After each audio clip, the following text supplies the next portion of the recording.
Hello and welcome back to episode 5 of the Definitely Football podcast. The World Cup's done, we're back. The Premier League is very close to returning. We'll talk about all the transfers that have been happening at our clubs, Arsenal, Chelsea and Liverpool, as well as some other clubs. We have the LOI recap, of course, and at the end we will give you one player that we believe each Premier League club should sign, so stay tuned. Alright, part 1 of the pod, we will be going through all the big transfers, all the big talking points. We kind of touched on it last week a little bit with Dara, but Caoimhin's here now. We'll talk about, what we think of our transfer window so far. We'll start with your Arsenal. I think Arsenal so far had a pretty very mid transfer summer transfer window. Solus was a great signing, I think. I think we needed that, especially with Trossard leaving, that extra firepower on the left wing. He's a phenomenal player, even like in the friendly he played at the weekend. It's his ability to cut in and his explosiveness is amazing. Even we saw it in Club Brugge in the Champions League last season, because no one's watching the Belgian league. Let's be sorry. So yeah, there'll be one person watching this who's a Belgian league aficionado going, well, actually, I watch the Belgian league. So he's phenomenal, and then obviously you signed Hincapié fully. Fully that was permanently. always going to happen, but he's again amazing. And then we got a third choice keeper in Meslier, who absolutely stinks. He was sick against Girona though. I don't know. Watch the clips. People might not have seen it, but if you haven't, go look up Alan Brown, Elan Meslier.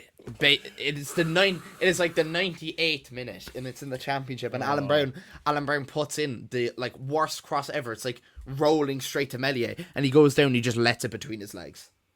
He stinks. Ask any Leeds fan. He stinks. But I do third choice keeper though. You have to remember that. So you might have the worst backup keepers ever. You've Kepa and Elan Meslier. Yeah, but we have the best keeper in the world then at the start. I'm just saying. But then I do think, to be fair, as much as you haven't done much, as in Solis is grand. Yeah. Bit of unproven quantity in the Premier League. Definitely. But I do think I think by the time we sit down next week, hopefully there'll be your transfer window could look very different. Bruno G, I think, is he's on the edge. Well, of the cliff. that'll happen. That'll happen. And that I think honestly that could be our best signing in a long while. I think he is exactly what we need in the midfield. I think him alongside Rice is going to be brilliant. I think also Miles Lewis-Skelly in the form he's in coming in to this season, I think will allow Rice to have a bit of a rest as well. I think we have a good depth now in the midfield that Rice wasn't able to have that break, and now he will. So that's going to be great for the longevity of the season, and I think it'll allow us to fight for longer. And then I think it'll also unlock our number 10 as well. I think a lot of times we were playing with Zubamendi and Rice, there wasn't a standalone 6. It was two defensive midfielders. It wasn't a 6 and an 8, and that's why you can never say Rice was a 6 or an 8. It was always that weird area. And I think Bruno G will allow that.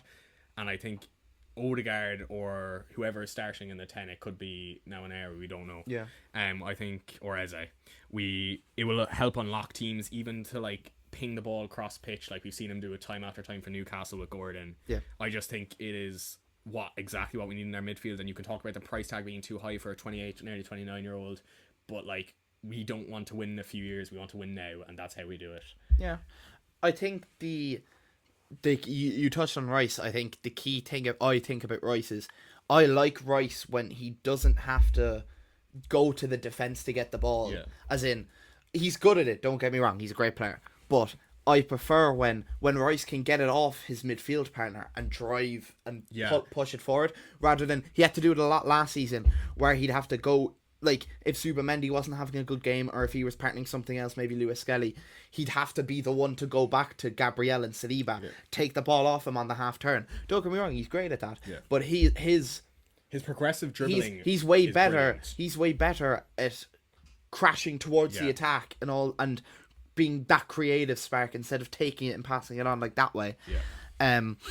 I just think your midfield depth becomes a lot better when you have Bruno, because you have almost 4 complete different types of midfielders. Well.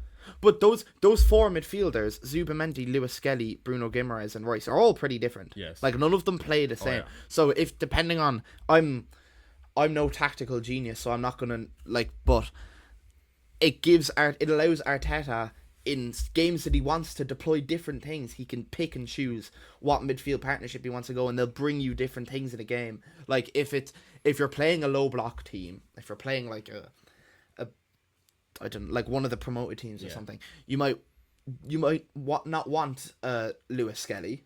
You might want Zubamendi and Rice, or you might if you're playing Man City, you'll probably want Guimaraes and Rice. Yeah. Do you know what I mean? You have a lot of different alleyways you can go down.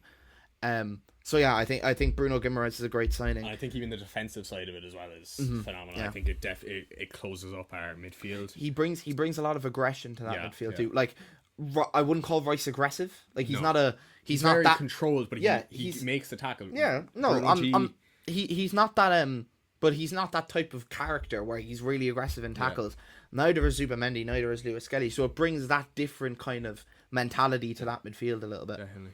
And then the other massive story. No, that's not happening. It's not happening. Vinny Jr. No. Look, it's nice. It's cool. It's cool. Look, it's cool that Vinny Jr. might come to the Premier League. It's a great story. It's not going to happen, all right? It's not happening. It's just not going to happen. But why is it not going to happen? Because, like... Is it not going to happen because you don't want it to happen? Or is it not going to happen because you actually don't... No, it's not going to happen because I don't believe it's going to happen. There is a part of me that just thinks that this is... Vinny Jr. flirting with Arsenal is just to get a better contract with Real Madrid. Yeah, but everyone's saying that. And then everyone... That's fine. I think everyone's right there. I think there's a high chance that that's what it is, but I think there's also a chance that's going under the radar. There's obviously a chance. There's no way Ornstein's posting two posts about it if there's not a chance. There's obviously a chance, but I think the only reason Vinny is saying, not the only reason, that's a bit harsh, but I think one of the reasons that Vinny is kind of talking with Arsenal and being like, saying like, what was the thing? It was like he's open to the prospect of playing or something. Yeah. That was the wording, something like Madrid that. Zone, like, but I'm Twitter saying no, that was Ornstein, I think, or Ornstein? Something like that. He was like open to the idea, or so, it was something. It was some wording like that. Anyway, the only reason I think that's being said by his camp is because I think that, and it's happened a lot where you kind of flirt with the idea of another club to wake up your club in giving you a new contract. And I just see in the next week, 2 weeks, they'll start contract negotiations. It'll come to an agreement. The problem is, though, they've been in contract negotiations for 18 months already. That's that can happen. Yeah, I know. And it's the difference. I think what Real Madrid are offering is a 22 mil contract. And Vinny wants a 30 mil contract. So that's the levels of difference. And you see reports coming out now of Vinny wants to lower his demands to stay at Real Madrid and all this. But he doesn't want to lower them by 8 mil. He still wants Madrid to meet him halfway. But Madrid don't want to meet him halfway. I think they will. I I hope, like, you'd hope so as any other fan that's not an Arsenal fan. But well, no, I think objectively, it would be great to have him in the league. Objectively I think speaking, phenomenal. Like, if he was at no matter what team he go to, it would be great to have him in the league from an objective point of view. I don't want him in Arsenal because he's good, right? Just being honest, right? He's here. Oh, it's not happening. It's not happening. No, I genuinely, if I sat here and thought it was happening, I'd tell you I thought it was happening.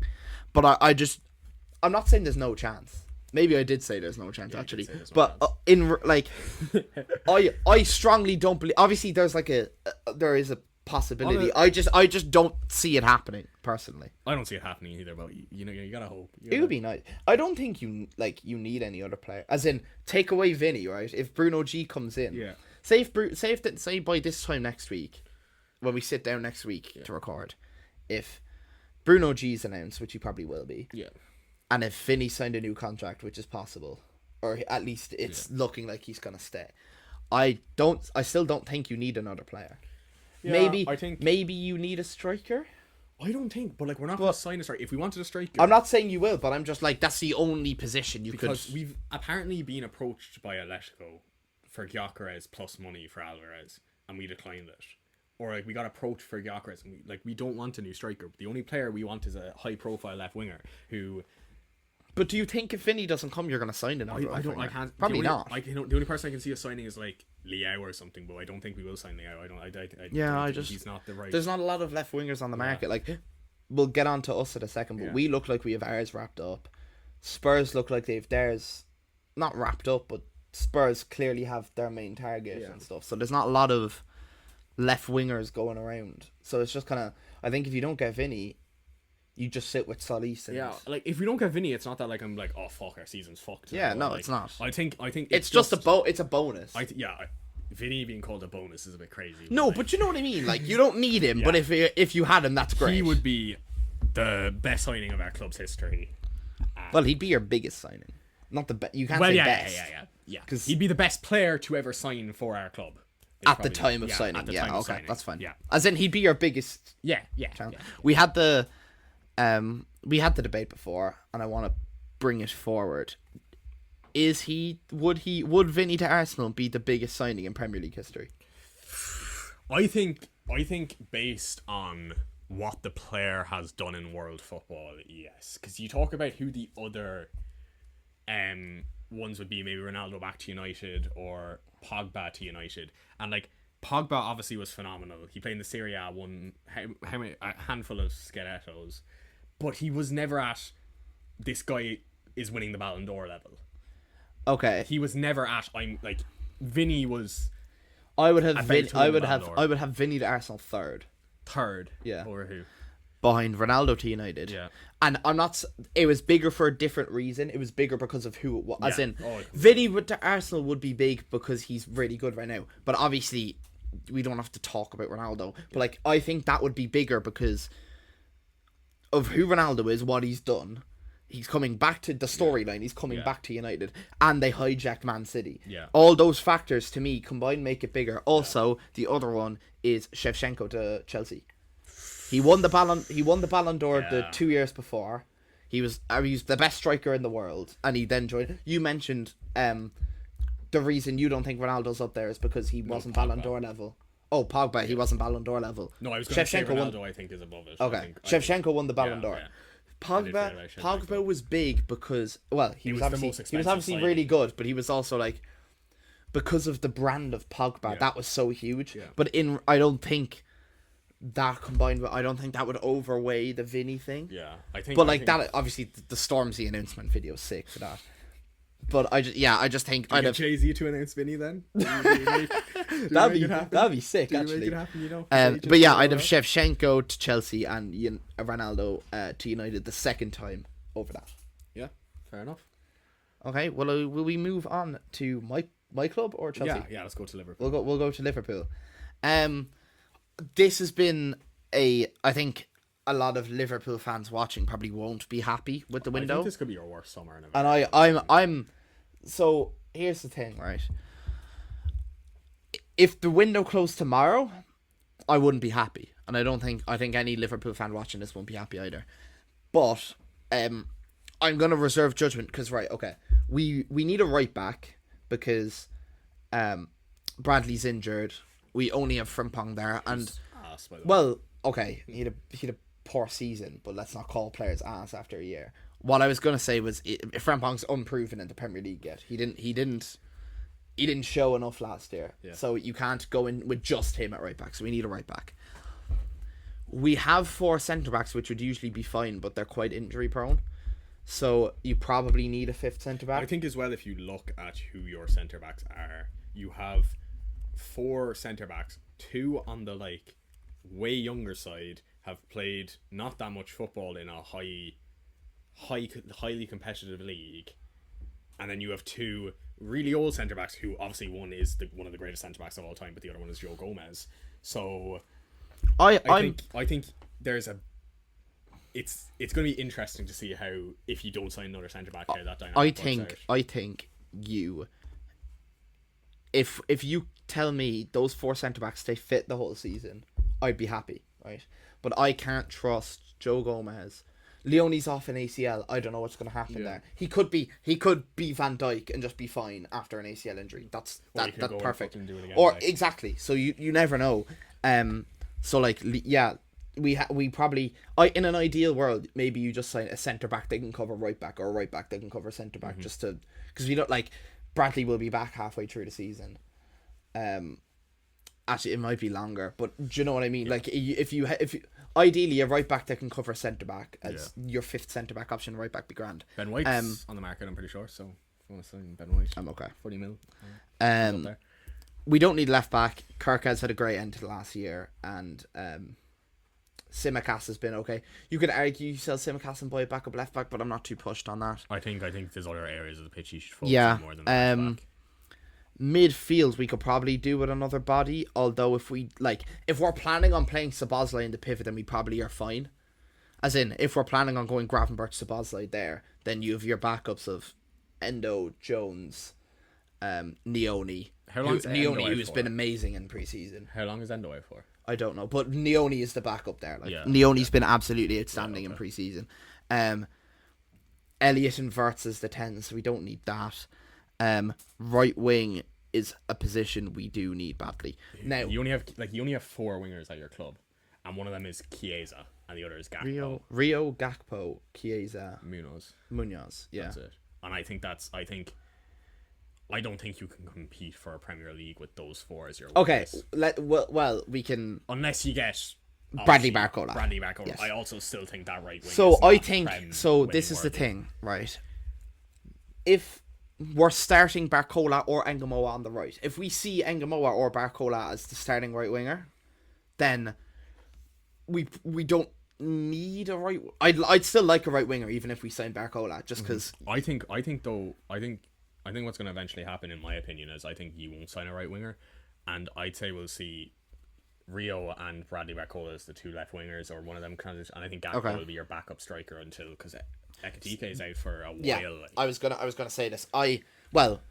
Gakpo looks like he might be going to Spurs. In which case we probably do sign a right winger. Yeah. As in we probably sign Barcola and someone else if Gakpo goes. I'm actually fairly okay with that. Gakpo didn't have a good last season, but I think, and we'll get on to Spurs in a minute, but I think Gakpo will be a good signing. Just because he's been really proven, but we'll get to that in a minute. And then striker obviously we're missing Ekitike and we have Isak, but I have some doubts about Isak after watching your friendly against Leeds. I think obviously he hasn't been back for a long time, and I think obviously they've had holidays and he's been playing. Yeah, he only just joined pre-season a few days ago. His first takeoff was a lot slower than we saw at Newcastle, and that's obviously because he's come back in. He hasn't played a lot since his injury. He then obviously is probably tired after the World Cup. We could see a big change by the time it comes to the new Premier League season, but I think if you're a Liverpool fan, I think you should watch that first acceleration, and obviously after a broken leg that's going to be slower than before. It's also pre-season, especially the season Isak's had with the amount of injury problems he had last year. You're not going to see Isak in his first game back be going full pelt straight away. Yeah. So and obviously I love pre-season because you get to watch your new players, you get to watch your team again. I think people forget you just need to take pre-season with a pinch of salt. Yeah, I think that. I think we don't know overperforming, and a lot of players there's I'm sure everyone has this for their club where you saw a player in pre-season, you thought, geez, he's gonna have an amazing season, and then he flopped, or vice versa. So I just think I'm not especially in his first game back, I'm not going to hold Isak, but I do think we need a right back / centre back, maybe another midfielder possibly, and a right winger. And we need Barcola, a right winger, and a right back. Yeah. I think we absolutely need them 3 and that's players. minimum. Yeah, that's what I'm saying. Yeah. Minimum, if we sign those 3, I'm okay. I'm then okay with our transfer window. I think you have to look at who is on the market that could be of the quality that you could sign at this point. I think it's it's very interesting. My right back choice would be Coyote. I know he can't cover centre back, so that's kind of contradicting what I said. But I just think Coyote would fit us. He has the legs for it. He's decent defensively. He's very physical. He'd fit the Areola ball system. Right wing, I'm a bit torn on because there's a lot of options. I'd take Minta. Just because I don't think the right winger needs to be able to start every week, because there'll be a lot of weeks where we go Rio, Barcola as the 2 wingers. I do like Minta. Just think about it, there's not a lot of options right wing, and Munoz can play on the right. Did you say Nani Madueke? Premier League champion, by the way. Premier League champion. Oh my. Oh my. Played in the Champions League final. Ryan Brewster, Champions League winner. We can go with this all day. How many games did he play in the Champions League? He got a trim with his Champions League medal though. So he got a trim with his Champions League medal. Oh so. Jesus, that's like calling Christian Norgard like a Premier League champion. Look, I think Liverpool. We do need 3 players minimum in those positions. I hope it's not done. Like, I hope we have those. Like, I hope we're doing those 3 players. Obviously, one of them will be Barcola, so that brings it down to 2. You hope you're gonna cooked if that doesn't go. That brings it down to just a centre back, / right back, and a right winger. Sure, the Coutinho money's still running through, so like you're around. Oh, we've plenty of the Coutinho money left. Don't worry about that at all. The unlimited Coutinho money pot. Unlimited Coutinho money. I love that. Every time we like especially last season when we signed like Verts and stuff, and like Every transfer you'd Coutinho see on Twitter, money. it's like all the fans is like, where are Liverpool getting this money from? And all the quote tweets are like, do you not hear of the Coutinho money? Oh, I love it. It's so good, man. It's such a good joke. I love it. But yeah, I think right now, I think all Liverpool fans will be very disappointed about what we've done if that's it. But I think I'm going to reserve judgment until the end of the window. Yeah. And if we have a centre back, right winger, and Barcola in, job's done. I'm okay. Even like our starting team now, I think is good enough to challenge for a league. I think, but I don't think Our the depth problem is isn't. starting No, team. yeah, exactly. Our depth isn't good enough. Yeah. So yeah, we just need to Like sort if you that. look at like let's say Arsenal for example, our second team, like if you took off all our starters, would still be able to compete decently, not Prem wing standards. Yeah. Would still be so. You'd be a solid Prem. Like if you had half and half of our starting team and our backups, I think that would be a challenging side for a Prem title. Probably. I don't think you'd win. I it, think but challenging side. Yeah. So We just need. I think we that's need, the kind of depth you need. We have like I mentioned Neone. Anyone who's watching Liverpool in pre-season, Neone has been absolutely outstanding. He's by far been him and Ndukwe have been the shining light. I'd actually say we wouldn't need a centre back, but Ndukwe has to go on loan because he doesn't qualify for a work permit. So we're gonna have to loan him out to Europe for a year. But he is superb. Like whatever club ends up with Ndukwe at centre back will be blessed. He's been sick. But yeah, we have work to do for sure. Yeah. Now on to a team who's done loads of work. I think you could loads of work, but not a lot of work. Yeah, like I think Chelsea. Sorry. I think what you talked about last week with Morgan Rogers. Yes. Okay. Yeah. Let's hear your opinion on Morgan Rogers. I personally would have loved Morgan Rogers at Arsenal. I think now if we go and have, I think even the shot of Vinny though is like better than getting Morgan Rogers. I think the sniff of the possibility of Vinny. It's just, but I think Morgan Rogers is a very stupid purchase from Chelsea. I think the amount they paid for him, it was a lot of, Arsenal want this player. Let's just go and one up them because we think we're better. Todd Bowley so obviously he's not doing their thing now, but at the start, Todd Bowley admitted that he went for players like Cucurella because Man City wanted him. So you think there's a bit of that? We were all this talk of Rogers rejected us. No one has ever said Rogers rejected us, by the way. Ever. No, it's never come out as a... You saw the video. It wasn't me. It was... I know. It has never come out that Rogers I'm just a bystander. us. It came out that we wanted to pay £80 million, his valuation, and then Chelsea come in and decide, you know what? We'll just make him like the third highest British transfer record ever, pay £30 million over his valuation, and call it a day. And then we got offered, do we want to pay this extraordinary number? And we said no, because we're not a bunch of idiots. Also, I think Chelsea buying a player for that much in a no-pressure season, very no-pressure season, where they have no Champions League, they're playing one game a week every 2 weeks, where they can purely, I think if you're Chelsea, you purely focus on the Prem here, maybe try and win the Carabao Cup on the side or something, but I think the Prem's your focus to get Champions League football. I think you don't need to spend that sort of money on a player at all. I think also if they waited till next season, they could have spent less or similar to that amount of money for a better player. Yeah. Definitely, I think. I'll relay what I said last week. I think Rogers is a good player. He'll help Chelsea. Definitely. They paid too much, but Chelsea have enough money where if you want a player like that, and you're okay with spending that number, then fine. Yeah. Do you know what I mean? I don't think if you Rogers want a player, as Dara said last week, if you want a player, you pay the price. But then also there's paying the price. And there's Yeah, in your opinion, you shouldn't be paying. They shouldn't be willing to pay that much. I do like some of the others. I think Lacroix is a good signing. I think he's a centre back they need with a decent bit of experience.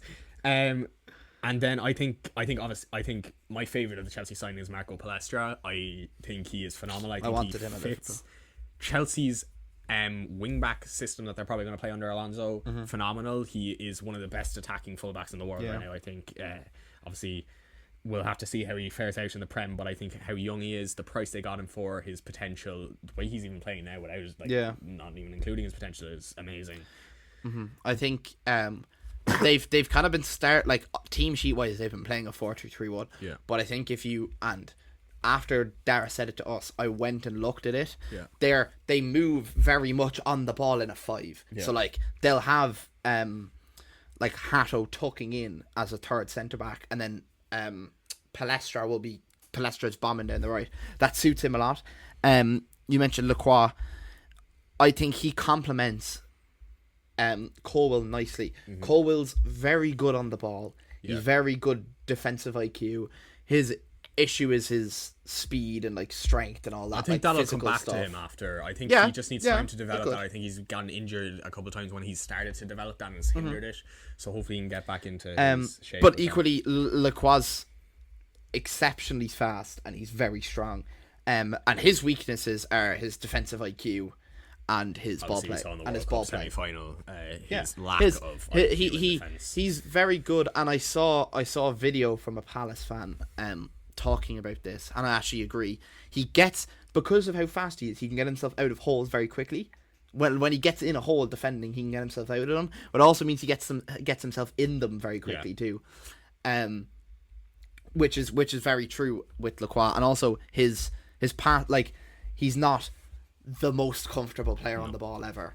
But I think he's the right. His signing. weaknesses and strengths match Colwill. As in, what Lacroix's good at, Colwill's not the best at, and what Colwill's really good at, Lacroix's not the best at. So I think he's not he's not perfect. Lacroix, he's not a top centre back.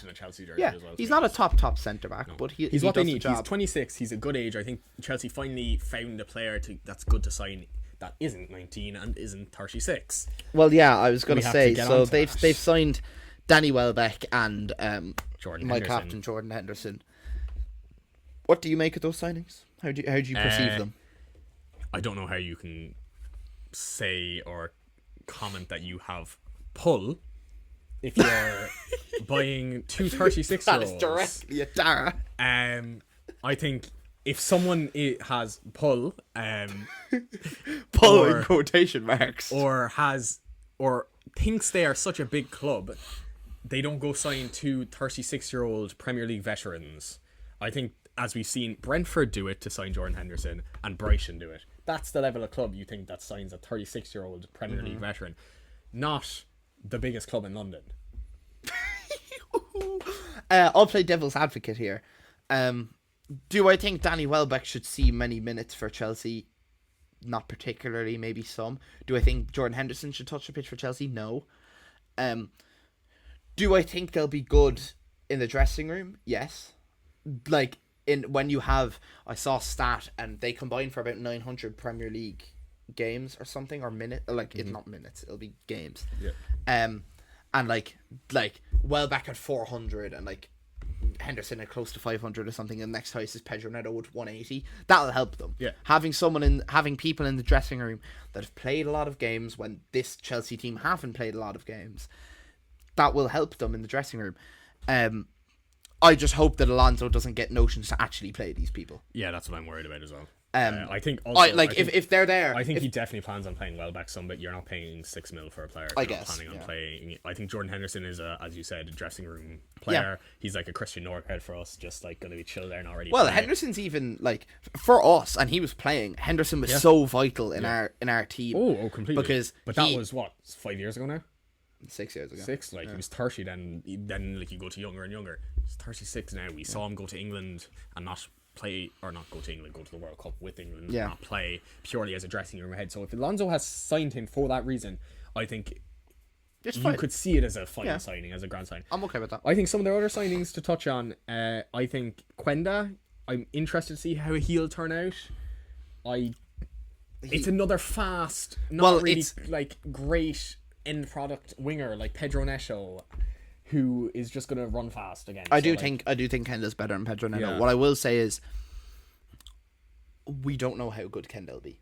No. We like I've seen stuff of him with Sporting, of course, but ultimately, no one knows how good Kendall's going to be. No one knows how good Valentin Barco's going to be. I don't think that's a great signing. I don't really like Valentin Barco. Like, do you know what I mean? Like they're unknown quantities. and then signing Omega to go and sell him again in the same window. Yeah, they're trying to ship him off. Very interesting. But this is Chelsea do this sometimes where they throw a lot of darts at the board and just hope that they stick. This is the third time I've heard him use this analogy in like the last day, by the way. Really? Yeah. Okay. Oh yeah, I said it last night. Yeah, I remember. But I do think there is a little bit of Pointing at the dartboard, by the way. I do think there's a little bit of that sometimes. Like, I'm not saying they haven't done their scouting, but I just think they sign a lot of players. They have signed a lot of players, and I don't know how many of them will work. Like Omega signing him and then selling him from Strasbourg, it's a bit. I think they're starting. Hans and Pongo's best friend. I think they're starting. Maybe he signs for Cork City. Joins Hans and Pongo. Who knows? I think their starting lineup next season will be good, though. I think. Yeah. With They're gonna have a good squad. 100%. they're gonna. I would be surprised now at the start before this, like the transfer window started. I was like, I don't know if Chelsea will get Champions League football. I think I'd be with the way that the other teams have gone so far. Like Liverpool, unless they make the signings, obviously we talked about. I think you see them dropping in the pecking order. I think Man City. I think a lot of people are seeing Man City underperforming heavily with Maresca, Rodri leaving, because realistically, I think Rodri will leave. Yes. So I think we're gonna see a drop off of. Probably Man City, maybe Liverpool will see, and I think Chelsea will. We can't drop much further. No, yeah, I know, but I maybe like into the lower like fourths and like fifths maybe. That's where we were last year. You mean to stay there, like? Yeah, but like drop from your Yeah. like where you should be. Yeah, from my expectations. I think Chelsea will kind of do United on it, like United did last year. I was about to say that. Yeah. And then I think United will do what Chelsea did this year and come mid-table, and because they're in the I could see Champions that. League. I don't think United also have the squad depth to play European football week in, week out. Maybe in midfield they do, because they signed Tielemans and Santos. I don't think their defence line has it at all. I don't know if Santos is the one. Like, he hasn't looked great. I know I was just talking about pre-season stuff. Yeah. He hasn't looked great in pre-season. Now, obviously, you're going to give a player benefit of the doubt until they start. I just don't know, is he going to work there? Like, I don't know how that works. I think they probably need a winger, depending on how Carrick views Rashford, and they definitely need defenders. There's reports of them They wanting desperately Miles need defenders. Lewis-Skelly. I think He's a centre mid. I don't know why they want one. silly Him, and behaviour. two, they want him for like £30 million. I'm like, who do you think you are? Excuse me, Premier League winner, 2-time UCL semi-finalist, 1-time UCL finalist. And You've just named zero normal things that about him. You just named what he's done. Yeah, and 19. There's no way he's going for £30 million. I'm not saying he's not 19. He's 19. Is he 19 Miles still? Lewis-Skelly is 19. Felt like he was 19 Ethan like 2 Nwaneri is years also ago. 19. They're the same age. Yeah. I thought Lewis Skelly was like Max 21. Damon's only 16 still. Yeah, well, I know that. Come on, I'm not an He's idiot. phenomenal, by the way, if you saw his game in Girona. Oh, what? Max Daubin's good? What? Absolutely. Never do that. He's amazing, though. Not as good as Rio Engamoa. Rio Engamoa is more proven at a professional level than Max Daubin. Yeah, that's true. I think he's had more time as well, though, so that's kind of... It's kind of pandering, I suppose, but you could, we'll see how they both fare in the next season, because they'll probably both be backups, I would assume, unless Rio starts. Rio could very much start, depending on if we sign a right winger. Yeah, I think... Like, if Gakpo goes, and the right winger we sign is like a kind of like 40 million right winger, it could be Rio and Barcola on the two wings. Signed a 40 million right winger. I've already signed a 40 million. He's left and right winger, but I'm saying if is he a left and right here? Why won't you just sign a right winger? If Gakpo goes, and we sign like a 40 million, 45 million right winger that's not starting, it'll probably be Engamoa, Barcola on the wings, and then like Munoz and Chiesa backing up. Which is okay. Yeah, I think if you do, I think it'll be Rio playing on the right, because you won't sign Barcola. It could be right. It could be Rio Engamoa on the right too. He played on the right against in our friendly against Wrexham. He played on the right and he scored the winner. So Very nice. I think another team. I think we kind of touched on United there, but I think a big team in this window so far has been Spurs. We have a Spurs fan over here. Yeah. I think they've had a phenomenal window. I think they've had an almost perfect window for them to try and get out of the rut they're in. Their midfield signings. Mateus Fernandes a bit overpriced, but I think quite overpriced. I think if they didn't get relegated, I think he'd be a bit cheaper. I think it's because they are relegated. West Ham were like, we want money. I think it went for a bit more. I think you're looking at him for about maybe 40 or 50 million pound evaluation. But I think Spurs needed a player like that. He's young, he's very good. Obviously, as we saw at the tail end of last season, and then also Sandro Tonali. I don't think I'd ever expect an 185 mil midfield of Tonali and Mateus Fernandes. I think that came as a shock, but I think they're two obviously fantastic players who will help them significantly go from Bentancur and it would have been last year. Palhinha And Bergvall or Palhinha and Gray. Bergvall I think is very good as well. I think they should keep developing him. They have nice midfield depth. They do. But then like Van Hecke is a great signing. I think with Van Hecke they're gonna I don't know about him with Van de Ven. I think it's a bit. I think if they sell Romero, I think it'll be a bit interesting of a dynamic with those two in centre back. I think Romero would suit Van Hecke a lot more, so if they can try and keep Romero, I think it would be a very Romero's as good as gone. I actually disagree. I think Van Hecke and Van de Ven would pair nicely because Van de Ven is a very all action. He'll make last ditch slide tackles. He'll do all he'll be running he's very all over not all over the place in a bad way, but like as in he gets out a lot. I think he's whether Van Hecke is a lot more composed. He's hot take. Van de Ven will have a shit season. It's not really a hot take. He's kind of shit. They can afford for Van de Ven to have that season because they have Senesi. So it's not the end of the world. Senesi should start Van de Ven. A poor season. That's a hot take. Senesi and Van Hecke. Do you agree with that? Senesi and Van Hecke are both better than Van de Ven. I think Van de Ven could be one of the most overrated centre backs in the Premier League. I disagree as well. I wanted Van de Ven to sign for Liverpool. If you watch Van de Ven, he's just not an amazing defender. He's fast. He's not an amazing defender. I don't know. Can I get behind this? He's not an amazing. Van de Ven. Okay, Van de Ven has a mistake in him. That's his problem. But it's not. He has a mistake. Like he'll play. He could play 3 good games in a row and then he'll have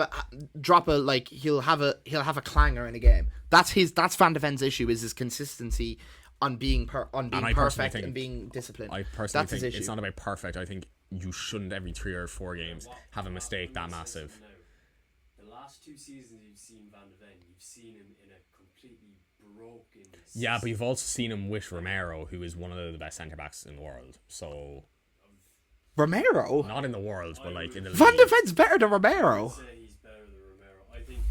Van de Ven's better than Romero. No, we're not doing this. If Spurs didn't have Van de Ven at centre back this season, Are you agree? No. Okay. This season, Van de Ven had a poor season.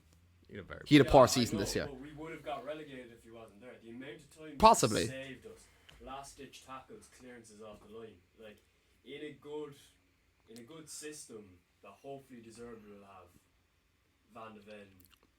He's a good centre.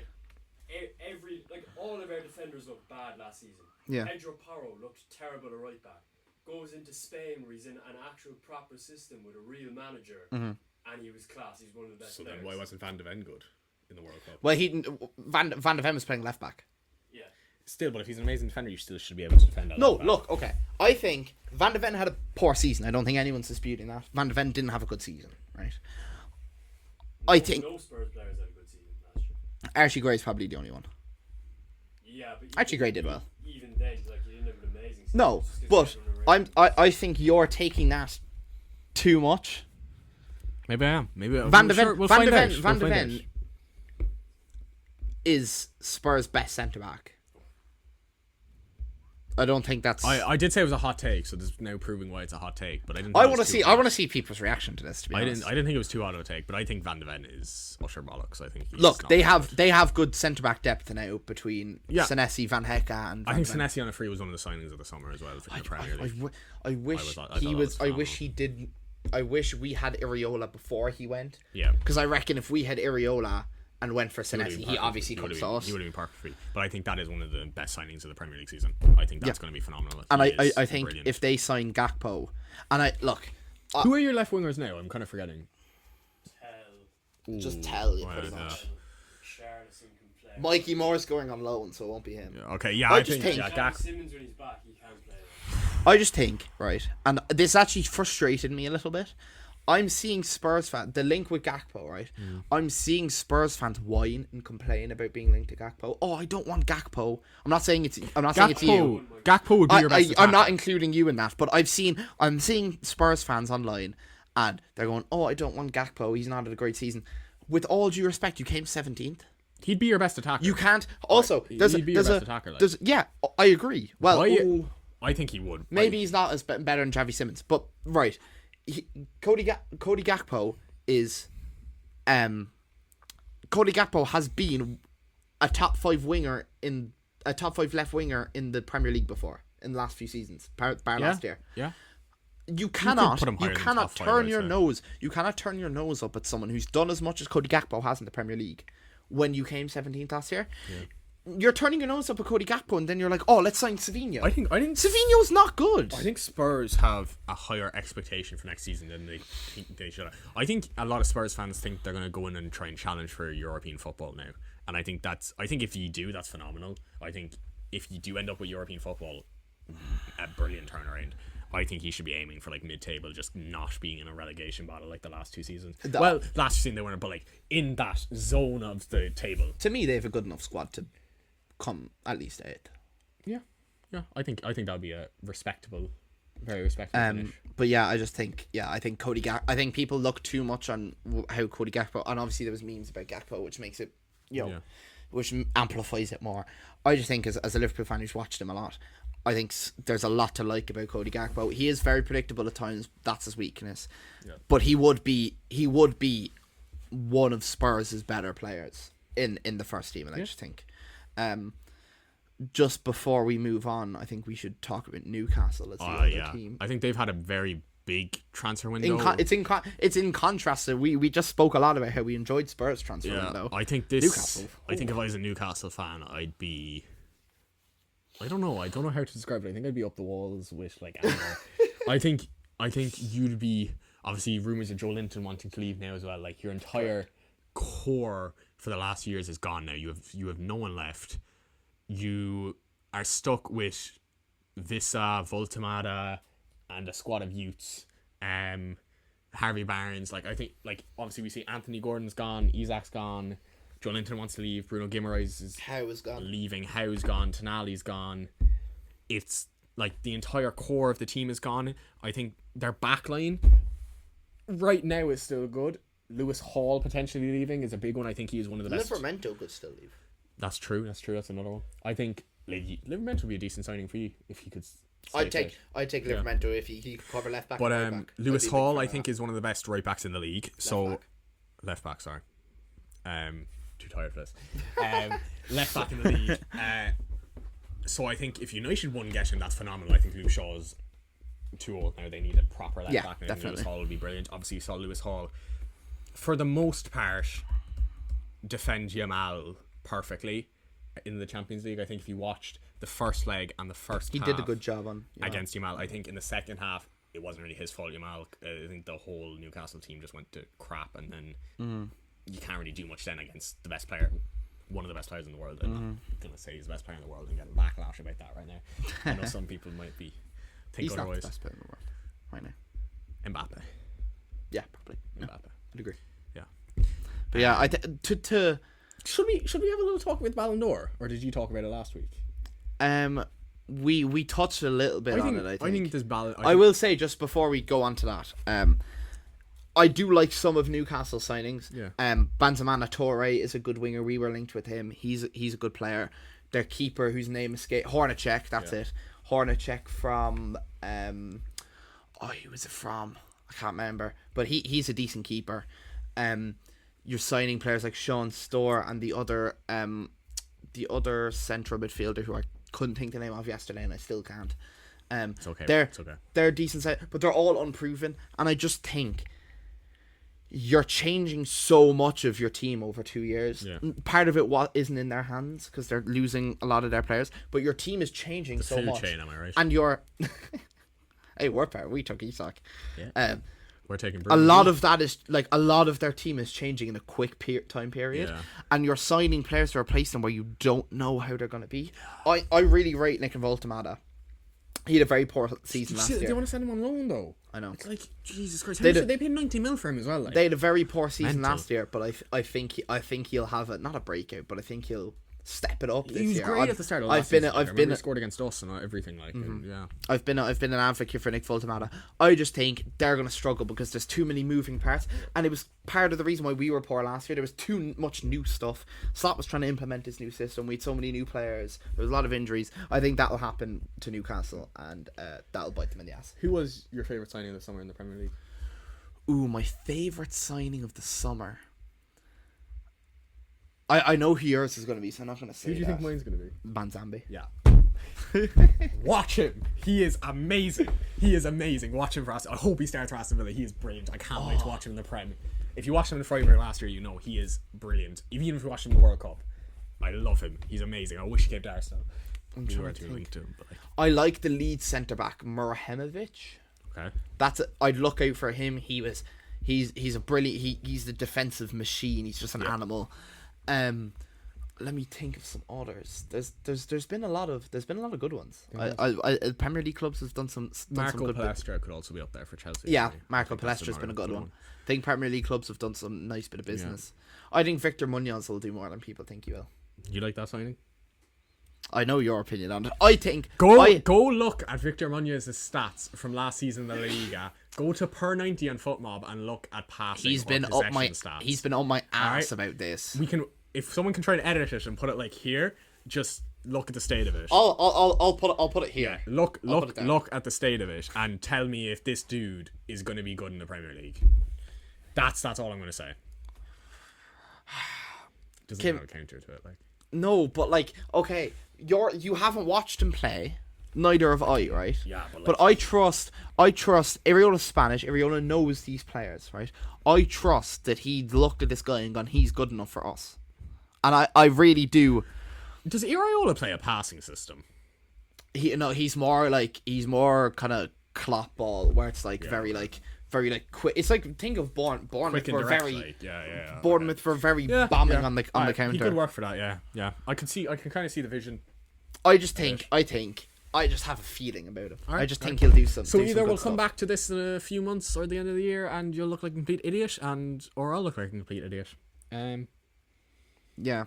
Do you wanted to talk about the Ballon d'Or? I hate the Ballon d'Or now. I don't like it anymore. I think it's gone. I think Yamal's gonna win it this year. I think that's what it's shaping up to me, and I think if you're basing it on the best player in the world, I think Mbappe should win it. I think who will win it? Yamal. I think it will probably go to Yamal. I think Harry Kane might be. But I think Mbappe should win it. I think Mbappe deserves it. But Yamal will get it because Spain won the World Cup and Barca won the league. Yeah. I think Dembele could very much get it. I think that's utter bollocks if Dembele wins it. I will actually I think it's I'm not saying he should. I'm saying that I can see that happening. If that happens, I think we need to just step back from the Ballon d'Or. I think a man playing 9 league games. I don't think if we even talk about Ousmane Dembele, he had a shocking World Cup. He only performed against Iraq. They're Iraq. Like, no one cares. Yeah. What? He scored against Norway, second team. He scored a hat trick. Was it Norway? He scored a hat trick against Norway's second team. Sorry. He had played 9 league games, and then if you talk about big games, he had a shit Champions League final. I don't think anyone thinks Dembele should win. Yeah, I'm just telling you that could very much happen. If it does, I think we all need to just stop watching the Ballon d'Or because it's. I'm just interested.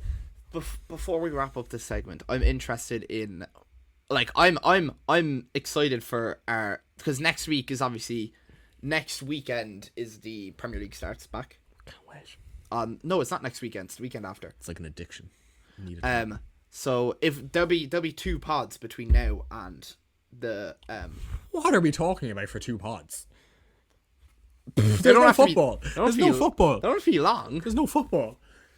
Because Pre-season action hang next on. week. Next week will be more transfers, and then after that will be the Premier League preview show. Yeah. Okay. All right. Yeah. But what I was getting to is that show, so not next pod, the pod after. I'm excited to see what we think the tables will be and stuff. Oh, we're doing tables. Stay tuned. We're doing tables. Prediction tables. Well, we'll do tables. We better all have Arsenal We'll first, do like we will probably do what we did for the World Cup, where we'll do we'll do our full table, and then we'll do like top scorer, breakout star, that kind of thing. So yeah, that'll be a good show. You should sign Ryan. I just hold it up there. If Barcola doesn't happen, we're trying to go for Ryan. You should just sign Ryan. Anyway. He has an £85 million release clause in 2027. Oh, in 2027. Ooh, okay. Oh, It comes out January. in 2020. Also, you say that, but think about the prices some players have been. Ryan's 19. £85 million is not that crazy. That's true.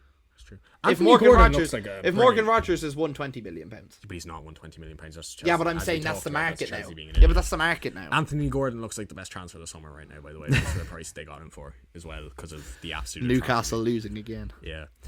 All right. Yeah. Okay. That's enough. We're coming up on an hour. So yeah, that's it for the transfer talk. We'll be back next week with a bit more transfers. Hopefully more stuff's happened.